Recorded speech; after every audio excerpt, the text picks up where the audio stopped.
Oi gente, bem-vindos ao Nando Dizer, meu nome é Fernanda Araújo. Hoje a gente vai fazer o review desse livro aqui, A Cantiga dos Pássaros e da Serpente, da Suzanne Collins, editado pela Rocco. Se você ainda não viu jogando pela capa que eu fiz desse livro, dá uma olhada aqui nesse vídeo, porque a gente vai justamente dizer o que a gente gostou ou não nele e passar pelos pontos que a gente tinha já pensado que apareceriam aqui e a gente estava esperando por isso. Esse livro aqui, ele tem um narrador onipresente.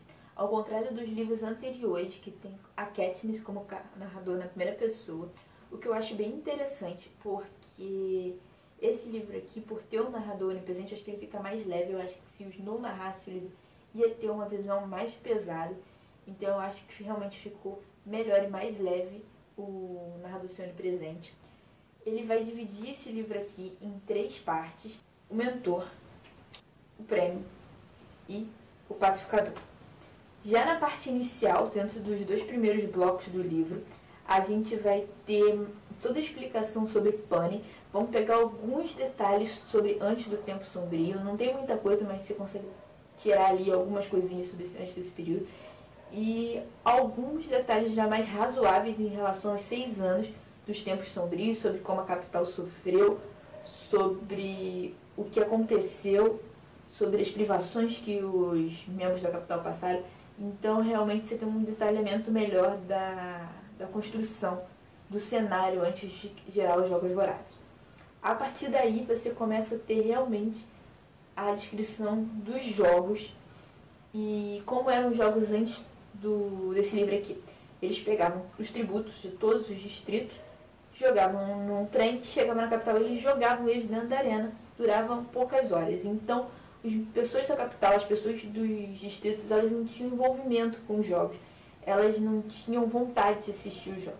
Então, a partir daí, eles começam a fazer diversas mudanças para chegar nos jogos que a gente conhece dos 74º Jogos Vorazes. Aí, durante esse livro, principalmente na parte inicial, eles vão mostrar algumas dessas alterações, como elas funcionam, como é que funcionam os processos de mentoria, de tributo, de aposta, como isso tudo foi gerado. Mas isso ainda é uma parte pequena da história. Realmente são alguns detalhes que eles vão surgindo que são interessantes, são muito legais, mas que não formam o contexto principal da história. O contexto principal da história realmente é o crescimento do Presidente Snow. Ele vai mostrar o Presidente Snow crescendo como personagem. Ele começa como uma pessoa mais simples, que está tentando passar por cima das aparências, já que a família dele perdeu todo o dinheiro na guerra, e conquistar o prêmio da escola ao se formar para poder pagar a faculdade dele. E em vista de chegar nesse objetivo, ele vai passando por cima das coisas e vai se enfiando em buracos. E esse crescimento vai transformando ele no que a gente conhece do Presidente Snow. Então você vê aí realmente uma mudança do personagem ao longo do livro. A gente tem também a oportunidade de conhecer a Lucy Gray, atributo do Distrito 12. Ela é uma pessoa carismática, muito decidida, mas apesar de a gente conhecer ela não é o foco do livro. O foco realmente é o Presidente Snow. Ela tá ali para compor a história, compor o livro e trazer o crescimento dele ao longo da história. Apesar dela ser indicada como tributo do Distrito 12, ela não se identifica como um membro do distrito, porque apesar dela viver lá, ela faz parte de um grupo, o Bando, que a gente passa a conhecer nesse livro, que é um grupo de artistas e pessoas que fazem performance por Pani. E antes elas, distrito para o outro, mas depois dos anos sombrios, elas passam a ficar presas dentro dos distritos e ela fica no Distrito 12. Mas ela não tem essa relação com um membro do distrito. Os próprios membros dos distritos afastam um pouco o pessoal do bando, apesar de gostar da música deles. Então tem esse conhecimento novo, essa expansão que eu acho interessante.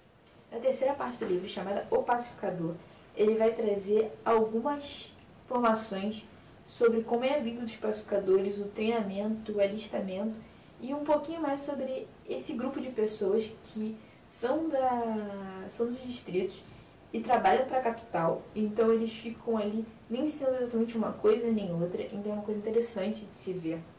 Nesse trecho também a gente tem um pouco mais sobre a relação dos todos com os pássaros tagarelas, como é que os pássaros tagarelas foram usados e como é que funciona a programação do pássaro tagarela.